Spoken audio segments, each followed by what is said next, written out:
वळूयात पुढच्या बातमीकडे। गावातील प्रत्येक घरातील एक जण सैन्यात असलेली अनेक गावं आपण पाहिलेली आहेत। मात्र सोलापूर जिल्ह्यातही असंच एक गाव आहे आणि ते म्हणजे फताटेवाडी। या गावातील प्रत्येक घरातला प्रत्येक युवक हा आज पोलीस दलात आहे।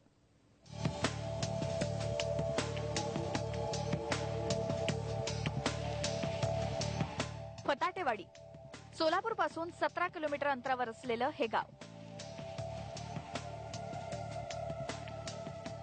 बंजारा समाजाचं गाव अशी ओळख असलेल्या या गावाची आणखी एक ओळख आहे आणि ती म्हणजे या गावातील प्रत्येक घरातील एक व्यक्ती ही पोलीस दलात कार्यरत आहे। सदरक्षणाय खल निग्रहणाय हा वसा अंगी जोपासलेले हे सैनिक तुम्हाला घरोघरी पाहायला मिळतील। सध्या काही घरातील 2-3 व्यक्तीही पोलीस सेवेत रुजू झाले आहेत। आज या 600 घरांच्या गावात 478 पोलीस आहेत। त्यात एसीपी पासून पीएसआय पर्यंतच्या दर्जाचे 16 अधिकारी मुंबई आणि ठाण्यात कार्यरत आहेत।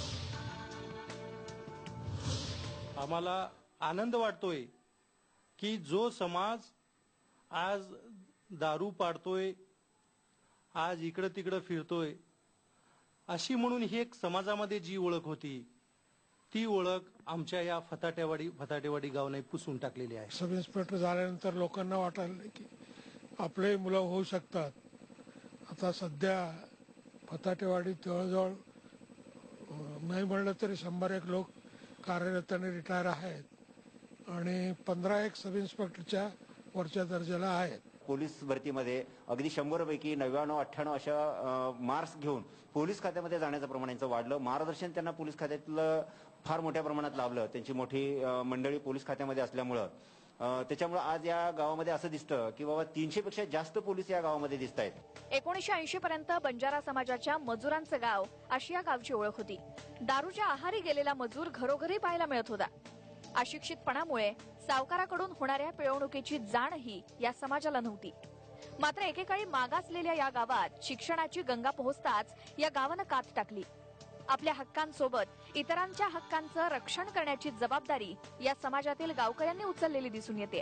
आज बंजारा समाजाच्या या गावानं राज्याच्या पोलीस दलात स्वतःचं अस्तित्व निर्माण केलंय। आपल्या मुलांचा या गावकऱ्यांना अभिमान आहे। माझा समाज एवढ्या प्रगतीपथावर सुधरेल असं आम्हाला भविष्यात वाटलं नव्हतं। तर फताटेवाडी हे गाव पोलीस म्हणून ओळखला जातो, पोलीस गाव म्हणून ओळखला जातो। महाराजांचं हायस्कूल होतं, त्या हायस्कूलमध्ये शिक्षण करून आमचं प्रत्येक लोक चिकाटीने आज रेल्वे पोलीस जवळजवळ 300च्या पुढे आहेत, फौजदार आहेत। फक्त उदरनिर्वाहासाठी नाही तर समाजाच्या रक्षणासाठी वाहून घेतलेलं असं हे गाव सगळ्यांसाठीच आदर्शवत आहे। रोहित पाटील, TV9 मराठी, सोलापूर।